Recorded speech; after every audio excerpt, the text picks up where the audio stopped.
This is television for the Isles of Scilly, brought to you with Worldwide Financial Planning, Truro and Penwith College, and the Scilly Lottery.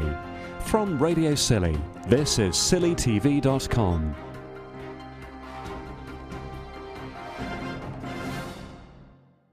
The volunteers say it's Scilly's oldest form of recycling, and it's been a busy holiday period for the team at the St Mary's Church Hall charity shop.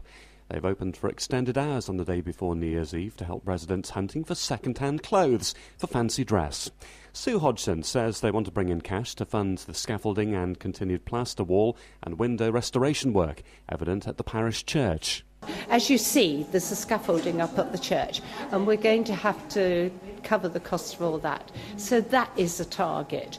But what our other main aim is to work as a recycling centre and to provide reasonable second-hand goods for people who can use them. When they open before New Year's Eve, it's easy to assume everybody's in for fancy dress, but that's not always the case. One of our first customers decided he wanted to buy a slow cooker, and so I said, "Oh, and what are you going as?" And he said, "I just want to go home and cook the dinner." Sue says the charity shop has helped inspire many islanders' fancy dress outfits. We sold loads of bits and pieces for fancy dress.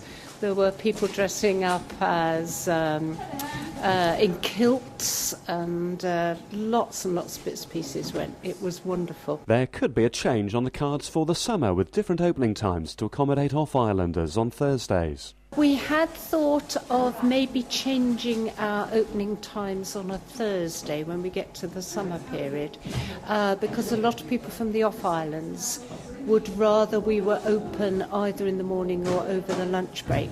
So we have talked about that, but we're going to have a little get-together with everybody and see what we can sort. And if you're able to help, they're still keen to hear from volunteers, particularly at the height of the season.